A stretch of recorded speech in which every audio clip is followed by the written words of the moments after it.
Radio Azad is the voice of the people. Listen to our live streaming by dialing 213-493-0222.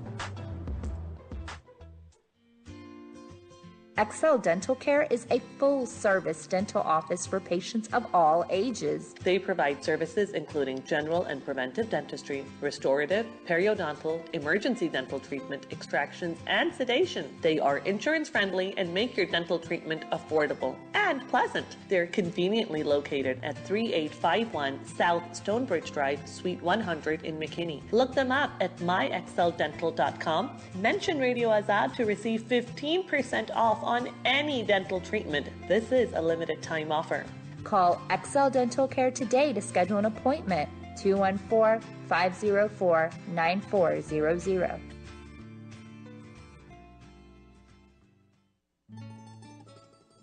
Come and savor the perfect blend of spices and aromas at the brand new Kababi Fresh Mediterranean. Their time-honored methods of food preparation using the freshest ingredients, together with their flair for blending Persian, Arabic, Afghani, and Greek flavors, makes for a delightful culinary experience. Kababi's charming ambiance is perfect for entertaining your business associates, friends, and family. And if you are planning a party at home or at a hotel, Kababi provides expert catering services. Lunch and dinner buffet is available 7 days a week. Kababi is located at 100 South Central Expressway, Richardson, in the Richardson Heights Shopping Center. For reservations and information, please call 972-803-5203 or go to kababifresh.com. Eat it fresh, eat at Kababi. यार मेरी गाड़ी हर वक्त खराब हो जाती है, काम का मैकेनिक भी नहीं मिलता, जहाँ भी जाता हूँ इतने पैसे चार्ज करते हैं और कुछ अरसे में फिर खराब हो जाती है। That's because you're not taking your car to Lube Tech Complete Auto Care. वहाँ ना सिर्फ ऑयल चेंज करते हैं बल्कि व्हीकल इंस्पेक्शन और बैटरी चेक्स भी बिल्कुल मुफ्त। और अगर for any reason उनकी सर्विस के बाद गाड़ी खराब हो भी जाए, तो just take advantage of their 12,000-mile nationwide warranty. Located at 2547 Marsh Lane in Carrollton. For details, call 972-418-1490. That's 418-1490.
Good evening, Namaskar, Salam Walaikum, Sat Shri Akal.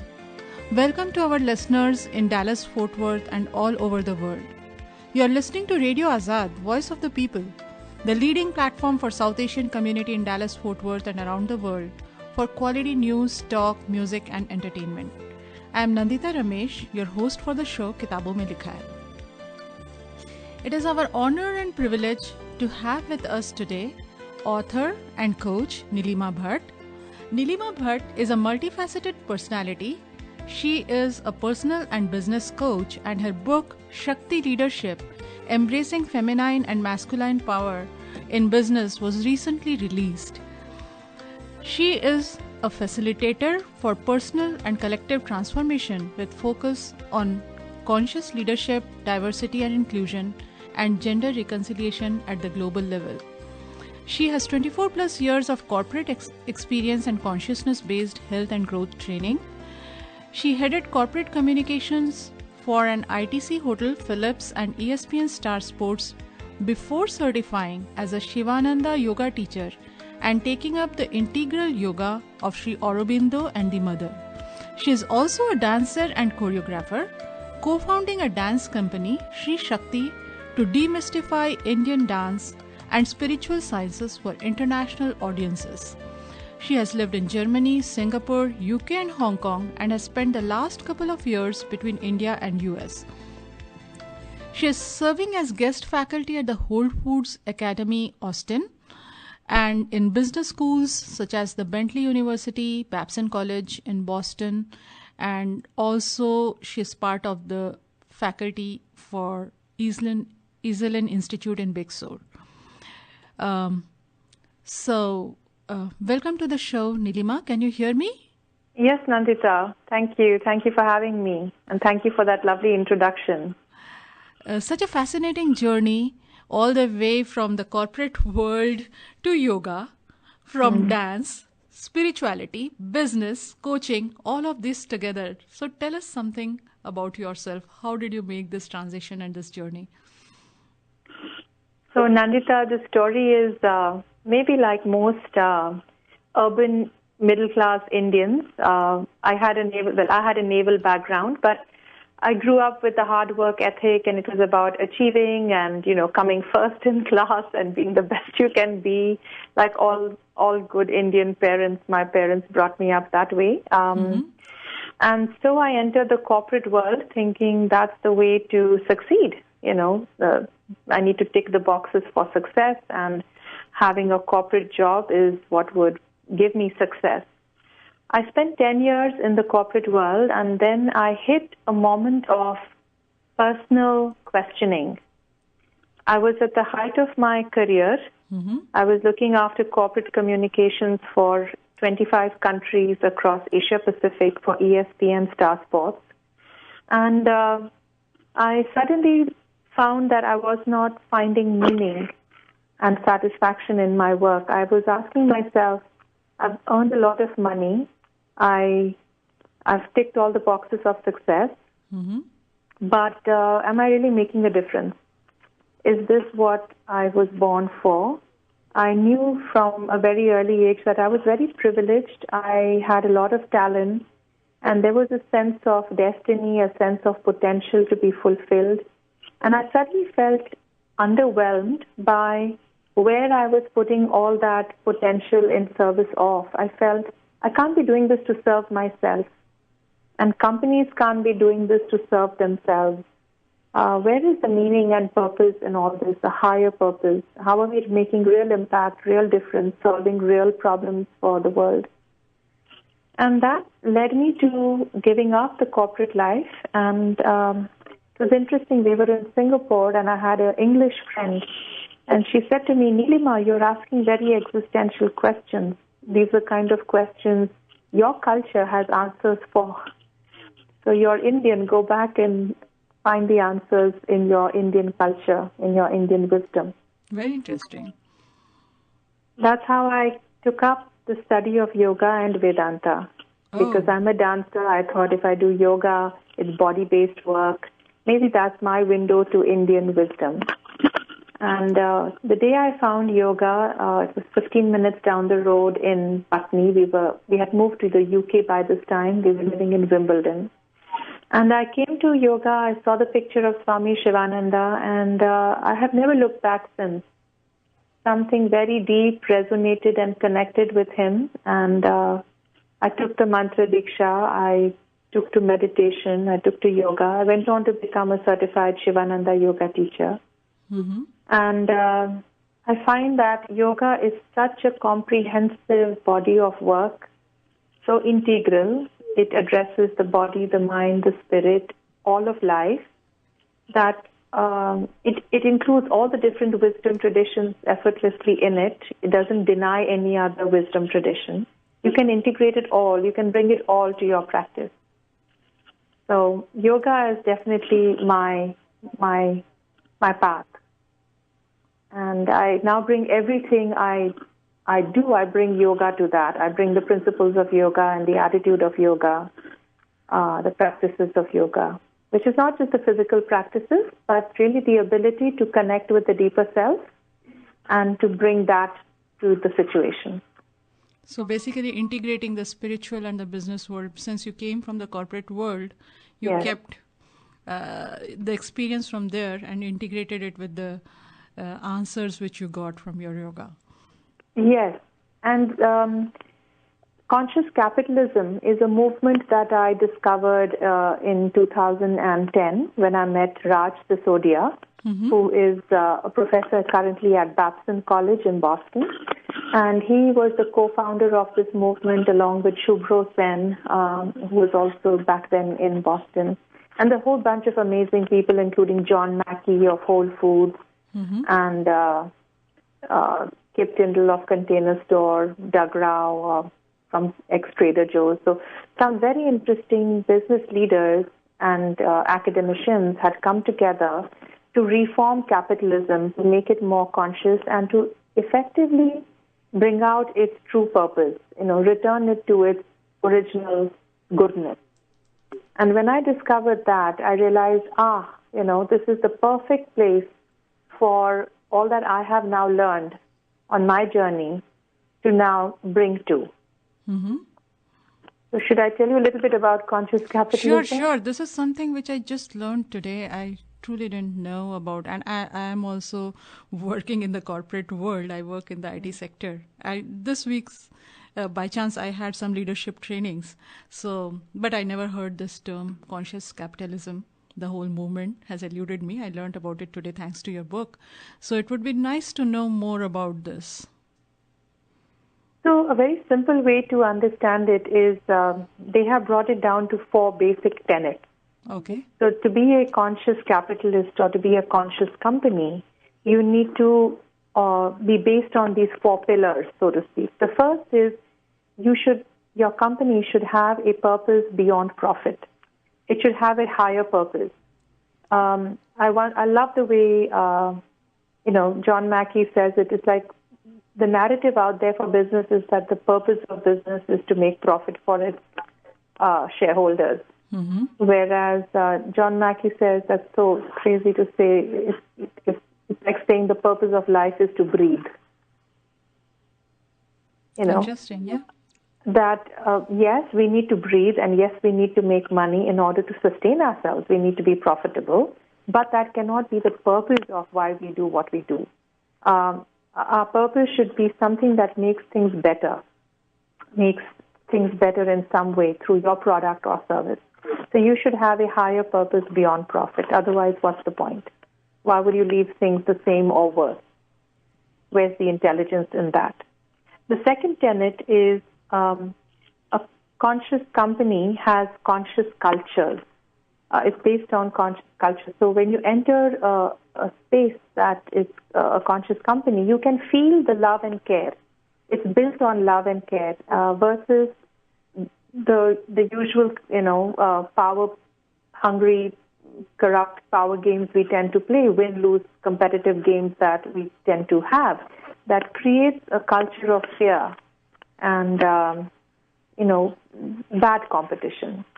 So it needn't be that way. There are companies that have been studied in Raj's research. She outlines 28 of them. He called them firms of endearment. And these are companies that had beautiful cultures that really engaged their employees, made them felt loved and cared for. That's the second tenet, conscious culture. The third tenet is conscious leadership, that companies who have leaders who are conscious, they are the ones who make the right decisions. These are leaders who have some kind of self-awareness, personal mastery practice. They have done the inner work on themselves.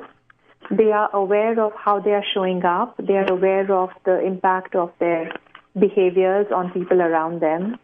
So conscious leaders are capable of creating conscious business. You cannot have a conscious business without conscious leadership. And the last tenet is stakeholder integration. Is that these companies, and with their conscious cultures and leadership, are able to map the value chain from the smallest vendor all the way to the final customer. And they map the value chain in such a way that every person wins by being associated with this business. It's a win, win, win, win, win all the way. And then everyone is invested in the success of this business. Now, my co-author Raj Sisodia's research has shown that companies who follow these 4 tenets outperform their competition and stock market 9:1, which means they're supremely profitable and successful. So the bottom line is that being good is good for business. Very different paradigm, yes. So let me again try to summarize. So the first one you said was purpose and passion. Higher purpose, yeah. Yeah, higher purpose and passion. Then the second one you said was care and love over cutthroat business, something like that. Yeah, fear and win-lose competition. Okay, and you talked about stakeholder integration and win-win for all. I think I missed the third one. Conscious leadership. Conscious leadership. Okay. Interesting. So, but I still see the word capitalism there. And yes, I live in this business world and I have worked there, and whatever I do is integrated with that. But still, when I hear capitalism, it doesn't, and maybe that's me, I think a little bit towards the left. So I see that capitalism has created so many issues. It has created wide gaps in the society. The rich are becoming richer, the poor are becoming poorer. Resources of the earth are being exploited at an unprecedented rate for financial gains.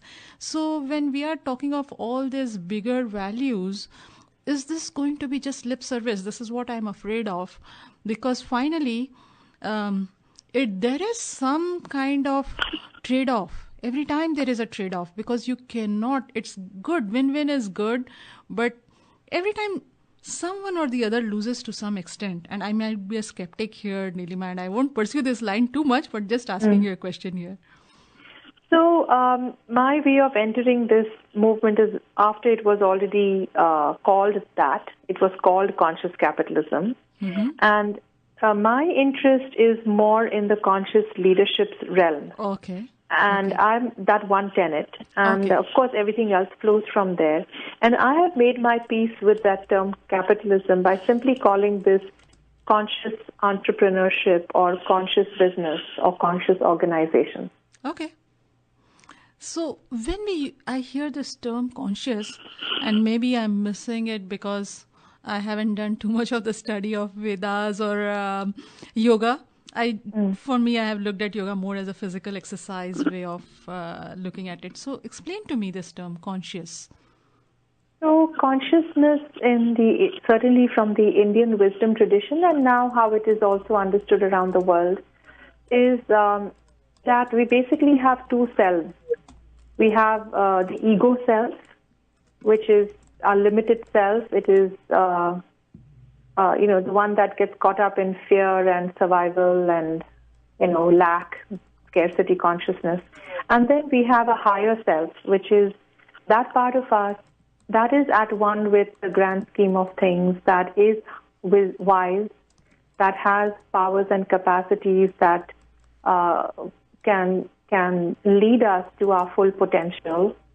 So broadly, we have these two selves. And when we are not present, and in my book I use the word presence to describe being conscious. So when we are not in our ego, we have learned to step back from the ego. It's as if you step back from your head, your heart, your gut, which is where we normally tend to be. We are either in defense when we are in our gut, or we are in self-promotion when we are in our heart, or we are in our fear when we are in our head, So this is coming from the wisdom of something called the Enneagram. So when we are in our ego, we are not present because we are busy being defensive or promotional or in fear. But when we learn to step back from these three centers, we step back into a kind of pure unconditioned space, and that is called presence, where we are able to be completely in the moment and be available to the moment without any preset agenda. And that place of presence is where we are fully conscious because we are not in our ego. And that place of presence knows how to see the full reality of something and respond appropriately. Okay, I understand it better now. So it's basically looking at things not from your perspective alone, but from the bigger scheme of things. I'm trying to simplify maybe, but yeah. Yes. Being in the now moment. Being in the now moment. Being in the present moment. Yeah. So, so your book, the one which you have co-authored with Raj Sisodia, Shakti Leadership, this is addressing the tenet of conscious leadership, which is part of the, what did we call it? Conscious capitalism, right? Yeah. Yes. So, how is it different from so many other leadership books which we come across every day? I think leadership books are being churned at the highest rate, right? Yeah. Other than spiritual books, leadership books are the most popular ones. So how is it different from other leadership books? That's a great question. And it's interesting, even though we have written the book as part of the conscious capitalism movement to add to the body of work to enhance the movement, the truth is this book and its message applies to all life and all leadership across all domains. It has a relevance beyond business. I will be also speaking at the George Washington University School of Public Affairs in D.C. next month. So it's a book about leadership for the planet and for where society is today, all domains, okay? How is it different and why was it needed?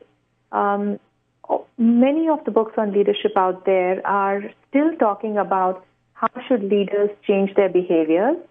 They're talking about competencies that leaders should embody or have.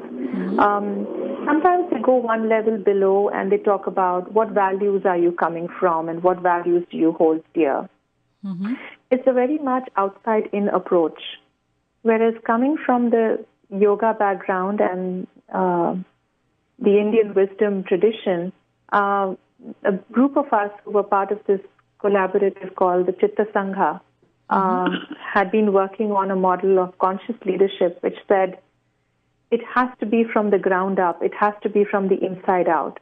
You can't just graft on behaviors. It's like Band-Aid on a big, fracture.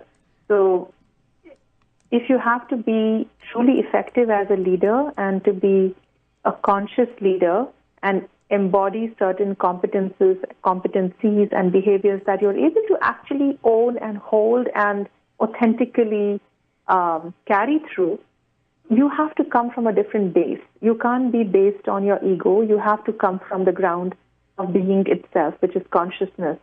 You have to come from presence.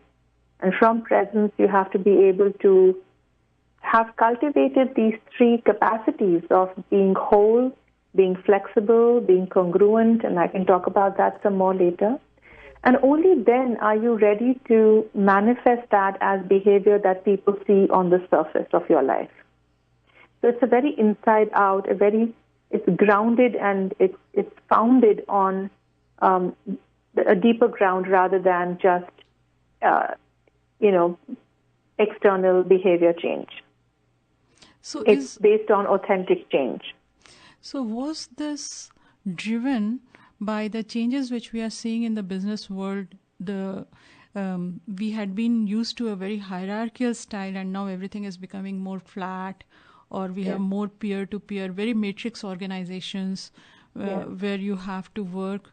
Sometimes you have to influence people without fully having authority. So is it driven by that? Or is it? Yes, very much, very much. The recognition that even though there are so many books on leadership and models of leadership out there, clearly it's not succeeding as completely as it could. And so there was a need for leadership for the new world, which is also changing. So maybe the militaristic, hierarchical model of leadership was effective in its time, but in this day and age, as you just described, everything's changing. Organizations are no longer hierarchical, no longer necessarily pyramidal. It's such a different world out there that it's going to require a new kind of leadership. So we needed, and while we are going about creating a new kind of leadership, we might as well create a more authentic leadership based on real presence rather than ego. The other thing that was needed, which isn't out there as much in the literature and models of leadership, is the idea of bringing more feminine values and more feminine energy to the narrative on leadership, because many of the models out there have been made by men for men, and they fit fine if you're a man. Mm-hmm. But if you're a woman, and there are so many more women coming into the workforce, and in our book, Raj has really described some fantastic statistics of how it's only going to be more so, and we're going to need a model that is congruent and aligned with who women are and where they come from, that actually works for them as well as it works for men. And not just that, the current leadership model, whether women or men are following it, is a very one-sided masculine model. It honors and values qualities such as, strength and focus and direction, mm-hmm. Clarity, but sometimes to the neglect. It's about getting the task done, mm-hmm. but often to the neglect of how am I going about doing it? How am I getting the task done? Am I taking my relationships along with me? Am I nurturing and caring my team? Am I collaborating with people? Is there caring and sharing going on? Is everyone feeling good at the end of it? Are people's well-being being looked after? Are they healthy? So, what is the price I'm paying to be able to look at that, the human cost, and to actually nurture the human side as well? That would be a very feminine aspect to leadership, which is not necessarily attended to. If at all, it is devalued or not even understood, and very often unrewarded. Now, these are feminine qualities and capacities which are indispensable for life and for work and for anything to exist and flourish. It's like saying, inhale and exhale, both are needed for life. Mm-hmm. And if you're choosing only to inhale and not to exhale, and then you wonder why you are not effective or why life is kind of leaving you breathless. True. So I had, your book definitely gave me a very different perspective. I had not thought of it this way, but servant leadership is something which I have been hearing for quite some time. It's all over the place that they are saying that the new paradigm is you are not to look that your people are here to serve you, but you are there to facilitate or serve them. How is this different from what we hear about servant leadership? It's funny, I said this aloud at my practicum at the Conscious Capitalism Conference, and everyone burst out laughing, so I'll share it here again. There's a book by Simon Sinek out, which is a brilliant, brilliant book. It's called Leaders Eat Last, and it's all about servant leadership. And I was showing my slide on the need for balance. Mm-hmm. If you're a man, you need to integrate more of your feminine side. If you're leading more from your feminine side, you need to integrate more of your masculine side. So depending on which one is your dominant archetype, you need to bring the other to bear. It's not like any one is better than the other. Okay. So when I thought about leaders eat last, I said, you know what? We women eat last all the time. Across cultures, women have been eating last forever. So to be told, here's a leadership model where you have to become a servant yet again, all over again, and eat last again. Yeah. That's not what women want to hear and need to hear. They need to, if they have indeed been eating last, they need to be asking, what do I need to do for self-care? How do I need to actually assert myself more? Mm-hmm. How do I need to draw the more positive aspects of the masculine capacities available to me? They need to be looking at that. They needn't be told about servant leadership if they are innately feminine leaders as women. You make a very good point because, yes, women coming to the workforce are either being too masculine or they are being too much of their own self, what they're used to, and both of those paradigms are not working. You need to find the balance. So we will continue our discussion. We'll take a 5-minute break and come back after the break and continue talking about your book, So stay tuned. And for our listeners, you are listening to Radio Azad, Voice of the People. The program is Kitabon Mein Likha Hai. I am Nandita Ramesh here, and we are talking to Nilima Bhat about her book, Shakti Leadership, which she has co-authored with Raj Sisodia. Thank you and stay tuned.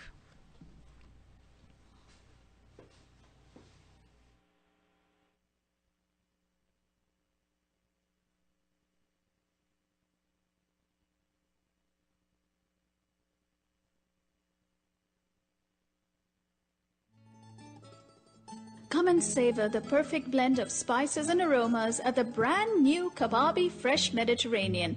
Their time-honored methods of food preparation using the freshest ingredients, together with their flair for blending Persian, Arabic, Afghani and Greek flavors, makes for a delightful culinary experience. Kababi's charming ambiance is perfect for entertaining your business associates, friends and family. And if you are planning a party at home or at a hotel, Kababi provides expert catering services. Lunch and dinner buffet is available 7 days a week. Kababi is located at 100 South Central Expressway, Richardson, in the Richardson Heights Shopping Center. For reservations and information, please call 972-803-5203 or go to kababifresh.com. Eat it fresh, eat at Kababi.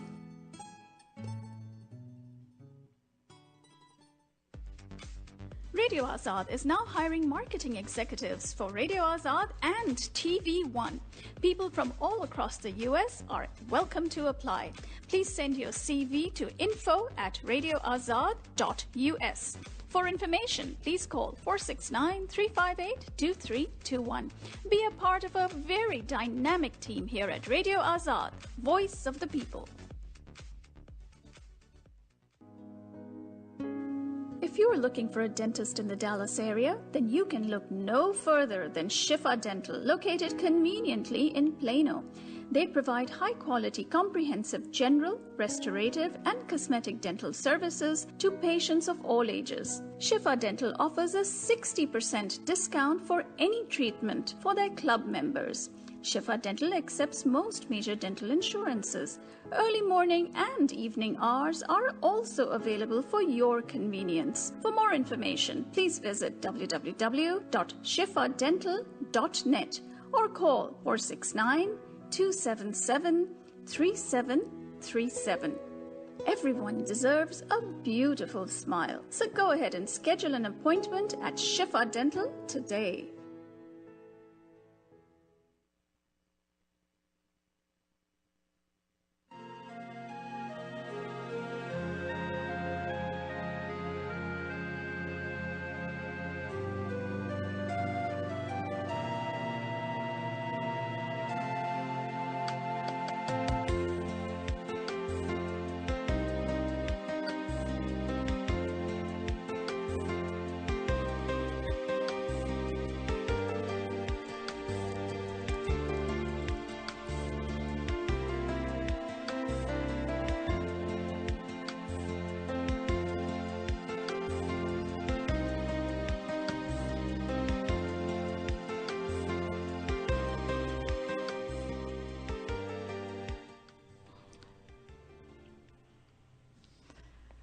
You are listening to Radio Azad, Voice of the People. The program is Kitabon Mein Likha Hai. I am your host Nandita Ramesh, and we have been talking to coach and author Nilima Bhat for the last half an hour. Very interesting discussion on, we spoke about Nilima's journey, about conscious capitalism, and also about her book. We will continue the discussion. So let me remind you all that our lines are open at this time. You can call us at 972-501-9390 and share your questions or any other things you would like to contribute to the discussion. So Nilima, before the break, we were talking about embracing the feminine side, but not sort of finding the balance, the right balance between the masculine and feminine. Finding what works for which side you're weaker in, and embracing the other, right? Yes. So, yeah. I wanted to add on that one, both sides have their excessive downsides, if used to the neglect of the other and overused, they can have their own dark side or downside. So neither is, better or worse than the other, and both have their mature aspects and they have their hyper or immature aspects as well. So we need to balance between the mature masculine and mature feminine, and just like we would do on an inhale and an exhale, to know how to undulate between the mature capacities of the masculine and feminine. For example, how to be soft and how to be strong, how to be caring and how to have clarity, right? So those would be positive qualities of both. And to catch ourselves from falling into the excessive of both. So if you're just focusing on feminine and thinking, oh, that's the answer to everything, you can very quickly become smothering and needy and manipulative, which are, aspects of the excessive feminine side. True. Or if you're only focused on the masculine and saying, this is working for me, I'll just stay with this, got to watch yourself, because you can become aggressive, cruel, spiritually empty. Mm-hmm. So there's a dark side to both. They have no option but to remain above the line at a conscious level and be leveraged according to their mature aspect. Interesting. So we have a caller with us. Hello, you're on the air. Hi, this is Shalini from Austin. Hey, Shalini. Welcome to Radio Azad. Yeah, thank you. I'm really excited to listen to this podcast in on-air time. And Nilima, just really, it was good to hear you talk about leadership and Shakti leadership. And I just called to tell you we are very excited and waiting for you to come to Austin. And Nilima, I don't know if you got a chance to yet talk about how your tour is going, or I might have missed that part. No, I haven't too much to any great extent, but just briefly. So yeah, thank you, Shalini, for dialing in, and lovely to hear your voice. I am looking forward to come to Austin. I have a 11-city book tour. I flew in from Mumbai on the 5th of April, and I will return to India on the 7th of May. And I have 11 cities, and let me take my breath and call them out. It began with New York City and then Chicago. I'm now in San Francisco. Go from here to Orange County, San Diego, LA, Austin, Dallas, Phoenix, Boston, DC. Wow. Yeah. Seems like you have a good number of cities to visit, and you're pretty much covering quite a lot of the breadth of America on this trip. Yes, and what's wonderful is that people like you, Shalini, who are just local people who are committed to the same message and cause, have reached out very spontaneously to say, can we host you? Can we bring this message, because it's also our message, to our local communities? And, there's no way sitting in India I could have put together something as grand as this if there weren't Shakti's grace at work. So I want to acknowledge that the book is titled after Shakti Leadership, and Shakti is not just an idea. Shakti is a very real force and presence that I have experienced personally in the writing of this book and in the creation of this tour. And the way all of us have been brought together to bring this message forth. So, yeah, I couldn't agree with you more, Nilima. There is something so strong about your message that you are, informing everybody about, and that's in your book. It's I feel it as well, and you know that I totally support it. Thank you for the acknowledgement there, but I totally support it, and it's so amazing how, having put out the events in Austin, and as you know, we're having a couple of events on Saturday and then 2 more on Sunday. So as I've put it out there, there's a lot of interest in the community. I've received a lot of good feedback from a lot of people saying just that, wow, it's so great that this is something different. It's something that's very meaningful and very inspiring that people want to come to this and attend the event. So the feedback has been great, and just everyone is looking forward, of course, including me, and everyone here is in Austin is looking forward to your visit. And I also saw a sneak peek of your slides from your Chicago launch, which was it was so exciting. And so yeah, we can't wait for you to come to Austin. So, Shalini, thank you for that. And I just feel I felt the lift in your voice. I felt the excitement in your, in what you're saying. And I realized that is exactly the nature and texture of Shakti. So Shakti is the cosmic force that creates and sustains and generates and regenerates the universe and each of us who are part of that. And it is the power that we know to be supremely conscious and dynamic that drives all change. But more than all of that, it's a very, very charming and alluring and attractive power. So anything that contains Shakti and embodies Shakti has a very attractive quality, a very alluring quality. Everyone wants to be engaged with it because they feel lifted by her. They feel lifted by Shakti. So I have noticed that everywhere I've been up until now, all I have to do is start talking about Shakti and the atmosphere in the room changes. Everyone just quietens and deepens and becomes more present and as if in touch with the sense of the sacred, which is not a dull, boring, empty kind of place. It's a quickening. It's the term we have, as you know, is rasa.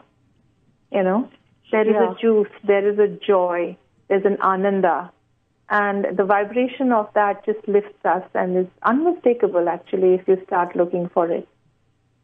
Yeah, totally agree. Very powerful. And how things have come together here in Austin, it's just, you're right, it's just so much power and that vibration that one just feels it. And, I encourage everybody, who's listening to this in Austin and Dallas and other cities to definitely come out and meet Nilima and be a part of this movement, really. That's what I would like to call it. It's this Shakti movement that has started by, this book that Raj and Nilima have written. And it's just, I think that if you have the opportunity, definitely, certainly be a part of this movement. So I'm very thankful to you, Nilima, for writing this book and then touring U.S. and for you to be coming to Austin and Dallas and being here with us, present with us, and telling us more about Shakti and giving us your message. Thank you for that. Thanks, Shalini, and I'm delighted that of all my all the cities I'm going to be touring, Austin is where you've arranged the dance of the five elements, and I'm just delighted that we're going to be able to be feeling the Shakti flow in a very real, experiential, embodied way. So looking forward to that, dancing to the music of A.R. Rahman. Yeah, and that's so wonderful, that Shakti can be experienced in so many ways. It's just amazing how you've put this all together. There's the whole dancing element to it. And, so I'm really looking forward to that workshop. I know a few people I've talked to who are coming to also feel that workshop and experience Shakti in that way. And then there's, of course, the whole workshop, the more, the learning style of the academic style of Shakti. And it's just, I'm so looking forward to that perspective, the whole different experience of Shakti. Yeah. Cool. But anyway, I just want to say, hope you have a great rest of the tour. And we're looking forward to receiving you here in Austin on April 22nd and then in Dallas on April 26th. So thank you. Thanks, Nilima. And thank you, Radio Azad, for letting me dial in and speak with you all, and for hosting Very welcome, Nilima. Shalini. We have another caller with us. Hello, you are on the air. Hello. I think the caller might have dropped because they called quite some time back. Hello? Can you hear? Hello, Nandita ji. It's Megha. Hey, Megha. How are you? Hi, how are you? And welcome to Nilima well, first of all, welcome to the U.S. and welcome to Radio Azad. And I'm enjoying listening to this show from the very beginning. Thank you, Megha. Nice to hear your voice. Yes, and I was hearing you talk with Shalini, and I'm waiting for this event now even more eagerly. And, when you started talking about the spiritual side, I'll be honest, I've not had a chance to read the book very well yet, and I was just enjoying the whole topic that you started with, the spiritual side of this leadership, which really resonates with me as well. And I'm sure it resonates with a lot more people. And had I known this part of the book before, I would have also involved, other spiritual groups because I'm part of Vedanta Society. But it's let's hope we can, do this. Differently, but anyway, I was enjoying that part about spirituality and about your talk. Yeah, so just to speak to that, I hope to come to the U.S. More often, which I do anyway. I come, anywhere from 2 to 3 times a year. So this book is just the beginning. It's the launch of this idea, this message, this work, and I'll have to keep coming, and, I already see people inviting me to come back in Seattle and Boston, and, so hopefully there will be other opportunities. Also the other Dallas. thing, when you mentioned that you were interested in the spiritual angle, Raj and I have taken care to talk to the idea of Shakti in a very non-denominational and non-religious way, but in a spiritual way, which talks about how can we raise our SQ, our spiritual intelligence, which is how do we find more meaning and purpose in our lives? How do we find the passion to meet our purpose?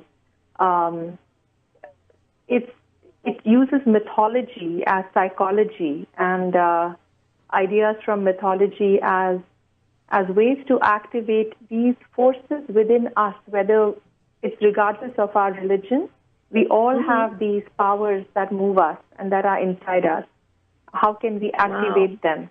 So it's truly spiritual and not religious, and even spiritual not in a way that demands faith, but actually says, go try it out for yourself and see what you find. Right. And so my question is that when I think of Shakti, right, and it comes, like you said, mythology is something that you have incorporated in your work. But, I'm a Gujarati and brought up in Bombay. And, to me, the idea of Shakti always is about this goddess, riding tiger, as in, Durga, Yato Kali. And so to me, for me to think about Shakti in the feminine way, in the more caring and, sort of a mother way, is that's not how I associate Shakti with. Although we say Shiv and Shakti, and then in that case, Shakti is Parvati, who is very feminine. But to me, Shakti always meant, like a Durga or a Kali, that kind of a power. So when I heard you talk about the leadership qualities of feminine, where it should be more caring and that kind of, qualities, I was a little confused. So I don't know if you can address that differently. Yes, that's a great question, Megha. So I'm happy to answer that. So Shakti is It's full spectrum, right? All aspects of the divine feminine is Shakti, including all aspects of the masculine as well. It's anything that is dynamic and in motion and in creation is a child or an aspect of Shakti, has emanated from Shakti. And the goddess herself has a dual nature. So when she is at peace, when all the psychic forces are in harmony, she is Gauri, right? She is the white one, the peaceful one, who presides over her holy family, sitting next to Shiva and their children, right? So the consciousness that is Shiva and Shakti is in harmony. She's Gauri, which is the white one. But when the masculine goes out of balance, becomes aggressive and power corrupt, and that's when she takes on the roop of Kali or Durga. In order to very nicely explained. Okay. So she is the supreme mother, and therefore she embodies both sides, tough and love. Even her tough love, when she's being tough, there is a fierce love in it. It's coming not from a place of loathing towards the asuric masculine, the fallen dark masculine. It's coming from a place of fierce love. They say in the myth, when Durga slays Mahishasura, the demon king, who represents the buffalo demon, who represents the sexual libido gone amok. Even as she slays him, there is deep peace and compassion in her being. And in being slain by her, he returns to peace. He is transformed, he is fulfilled, and he is returned to her. Right. Well, couple of more questions, and I'll hang up after that, and I'll listen to your answers offline. Well, first of all, you bring up the mythology, and I've been following a very famous mythologist in India, Devdutt Patnaik. So are you seeing this kind of a different place for Indian mythology in today's world? Because I know in maybe even just a generation ago or a couple of decades ago, Indian mythology was looked down upon. But I'm hearing Devdutt Patnaik throw a different light on it, and now you're mentioning that mythology in a different light as well, where it is actually incorporated with leadership and capitalism and all these current ideas. So I'm starting to see it in a different light, and it might hold a different position now. So maybe you can talk about that. And then the second question is, maybe briefly you can mention how to incorporate Shakti in our regular, Shakti leadership in our regular day-to-day life. And I'll take those answers off the air. Okay. All right, thank you. And I look forward to meeting you in Dallas. And by the way, our Dallas event is on Tuesday, April 26th at 7 p.m. at Cole Wines in Addison. So please, people listening to this, please come. It's a free event, and you get to meet such a wonderful author in Nilima Bhat, and also we will have a few copies of the book if anybody's interested in purchasing those. After this, I'm sure I'm going to buy one. So Megha, right, we don't have the dance element. You, Nilima, and I'll also look forward to your answers. Thank you. Bye. Bye now. So it was good. Shalini and Megha called. They are organizing, I think, some meets for you in Austin and in Dallas. Both of them sound very interesting. The Austin one especially, you have something to do with a dance workshop and talking about leadership. Very interesting. Yeah. I wish we had that in Dallas too. You're in Dallas, right? Yes, I'm in Dallas. So, are we at the end of time? We have only 5 minutes left, and Megha had 2 questions specifically. Maybe you can try addressing them. I'll repeat them for you. I don't know why. If you'd like to make a call, please hang up and try. Hello? I think we need to disconnect all right. Megha and Shalini. That's why we were hearing that. Hello? Yeah, we are good now. Hello, can you hear us? Yeah. So, so there were 2 questions. One was that mythology is becoming more prominent in the business world. Yes. What do you have to say about that? Yes, I think it's a great thing that's happening, and I think it's just part of a movement of India rising on the global scene with leaders like Narendra Modi and Indian business leaders and the Indian business houses really being able to hold their own on the global scene. And therefore, wisdom from India has always been sought, actually, and I'm not sure Indian mythology was looked down upon so much as simply not talked about to the extent it is now. And through people like Devdutt Patnaik, and I also know many wonderful teachers back in India who are reinterpreting these old myths in modern ways. Mm-hmm. Because that's one of the things Joseph Campbell said, the old myths belong to the old age, and the myth is the same. It is how we make meaning from it, how we interpret it, that changes according to the times we are in. Yeah. And so, because the times we are in are so new and so different, there is a lot of creativity around the new interpretation for the new age, Mm-hmm. Yeah. So that's my answer to that one. And how do we bring more Shakti into leadership? Really, it's about cultivating presence. Everything begins from there, where you have to learn to step back from your ego and step into presence where you have nothing to defend, promote, or fear, and you can simply be there, and you tap into the power of that presence, and that is the Shakti that is flowing through you. And really exercise that. Also, when you are in any kind of dynamic or transaction with someone, be attuned or acutely aware of how am I playing my power. Am I playing a power game? Am I trying to be superior to this person? Am I trying to be unduly differential towards this person? How am I playing my power? And be constantly aware to never give my power away. Mm-hmm.